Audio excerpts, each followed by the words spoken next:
Good evening friends. आज हम English grammar में प्रीपोजिशन क्या होता है के बारे में स्टडी करेंगे फ्रेंड्स। चलिए देखते हैं प्रीपोजिशन क्या होता है। प्रीपोजिशन के बारे में इस जानकारी का बहुत ही महत्व का है। प्रीपोजिशन के बारे में इस जानकारी का बहुत ही महत्व है। अंग्रेजी में प्री का मतलब है पहले और पोजीशन के मायने हैं स्थान। समझ गए फ्रेंड्स। चलिए आगे चलते हैं। किताब मेज पर है। इस वाक्य में किताब कहाँ है पूछे जाने पर जवाब होगा मेज पर। इसलिए ऐसी जगह का बोध कराने वाले शब्द को प्रीपोजिशन कहते हैं। अगला वाक्य, तुम फर्श पर बैठो। ध्यान दीजिएगा फ्रेंड्स, इसमें कहाँ पर बताता है, यानी तुम्हें कहाँ बैठना है। ऐसे सारे छोटे छोटे शब्द प्रीपोजिशन कहलाते हैं। छोटे होने पर भी अंग्रेजी भाषा में इनका बोलबाला ज़्यादा है। 40 से ज़्यादा संबंध सूचक शब्द अंग्रेजी में हैं, पर इनमें से केवल 20 शब्द का ही अक्सर प्रयोग होता है। आपसे निवेदन है कि इन्हें ध्यान से पढ़ लें। अब तक मैंने संबंध सूचक यानी प्रीपोजिशन के बारे में समझाया। चलिए संबंध सूचकों की एक तालिका पर नज़र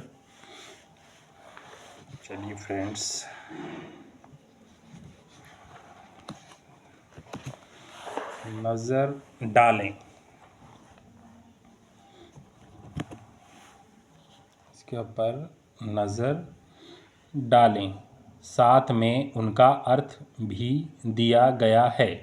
चलिए फ्रेंड्स, एट, में, आफ्टर के बाद, अबाउट के बारे में, अलोंग के साथ, अमंग के बीच में, एमिडस्ट के बीच में, अराउंड के चारों ओर,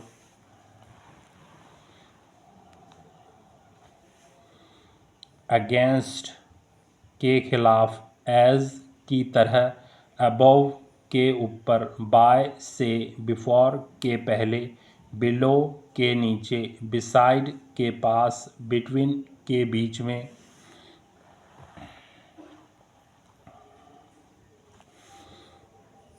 बियॉन्ड के पार, बिनेथ के नीचे, एक्सेप्ट के सिवा, इन में, इनसाइड के अंदर, फॉर के लिए, फ्रॉम से, लाइक की तरह,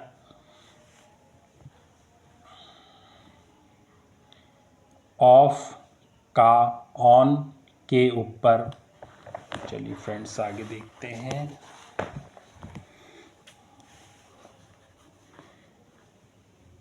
टू के लिए, को, थ्रू के द्वारा, टूवर्ड्स की तरफ, ओपन, अपॉन के ऊपर, अंडर के नीचे, नियर के समीप, ड्यूरिंग के दौरान, विद के साथ, विदाउट के बिना, विदिन के अंदर। चलिए फ्रेंड्स आगे देखते हैं। अक्सर प्रयोग होने वाले प्रीपोजिशंस के पहले अंकित, ध्यान दीजिए फ्रेंड्स, अंकित किया गया है, पर ये ना समझें कि बाकी शब्द प्रीपोजिशंस नहीं हैं। अंकित शब्द ही बार बार इस्तेमाल होते हैं। ठीक है फ्रेंड्स, अंकित कौन से हैं? एट है, आफ्टर है, अबाउट है, अबव है, बिनेथ है, एक्सेप्ट है, towards, to, with, without, within. ये सारे शब्द जो हैं ये पे अंकित किया गया फ्रेंड्स। इनका बार बार प्रयोग होता है, कहने का यही मतलब है बुक्स का।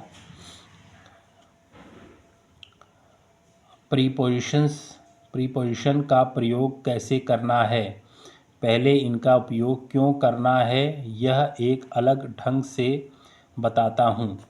चलिए फ्रेंड्स, एक शब्द को दूसरे शब्द के साथ जोड़ने का काम करता है प्रीपोजिशन। कैसे एक उदाहरण देता हूँ। रेलगाड़ी चलने के लिए आवश्यक है सबसे पहले रेल गाड़ी, फिर इंजन। लेकिन केवल इंजन से काम नहीं होगा, चलाने के लिए ड्राइवर चाहिए। सिर्फ इंजन और ड्राइवर हों तो हम कैसे सफ़र कर सकते हैं। इसके लिए इंजन के साथ डिब्बे जोड़ने चाहिए। ठीक इसी सॉरी फ्रेंड्स, इसी तरह वाक्य में संज्ञा और क्रिया होना ही काफ़ी नहीं, उसके बारे बताने वाले कुछ शब्द भी चाहिए, तभी वह वाक्य रेलगाड़ी की तरह काम आएगा। ओके फ्रेंड्स, बहुत अच्छी तरह से ही समझाया गया फ्रेंड्स प्रीपोजिशंस के बारे में। चलिए आगे देखते हैं फ्रेंड्स।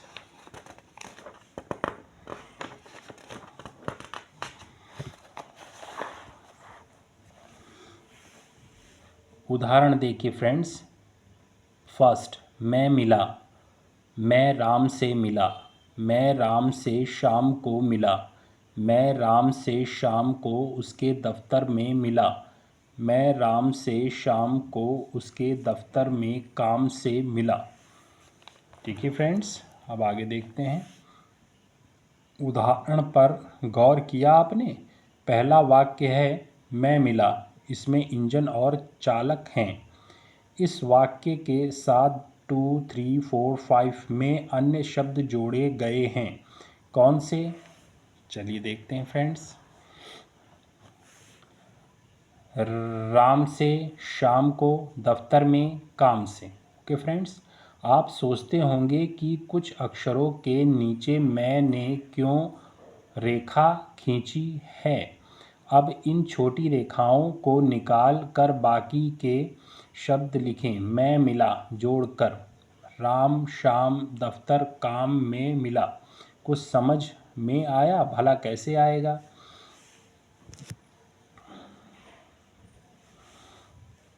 जब तक निकाले गए छोटे छोटे अक्षर सहायता ना करें, वाक्य पूरा ही नहीं होगा। रेलगाड़ी में डिब्बों को जोड़ने का काम जैसे कोपलिंग्स यानी सुगम करते हैं, ठीक उसी तरह शब्दों को आपस में जोड़ने का काम करते हैं प्रीपोजिशंस। चलिए कुछ और उदाहरण देखें। चलिए फ्रेंड्स, कुछ और उदाहरण देखते हैं।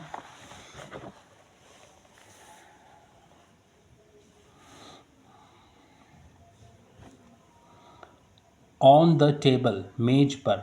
इन मुंबई में। अंडर द टेबल, मेज के नीचे। इन करोल बाग में। फ्रॉम दिल्ली से। टू द मैनेजर को। टू जयपुर के लिए। बाय पोस्ट, डाक द्वारा। आपने एक बात देखी होगी, हमारी भाषा में प्रीपोजिशन आमतौर पर शब्द के बाद लगते हैं, जबकि अंग्रेजी में शब्द के पहले। कुर्सी पर, ऑन द चेयर। किराए पर, फॉर हायर। भारत में, इन इंडिया। लखनऊ तक, up to Lucknow.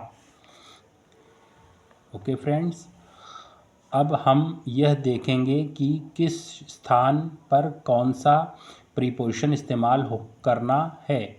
In, eight दोनों का अर्थ एक ही यानी में है, पर आम तौर पर बड़े शहरों के बारे में कहते समय इन और छोटी जगहों का जिक्र करते समय एट का उपयोग किया जाता है।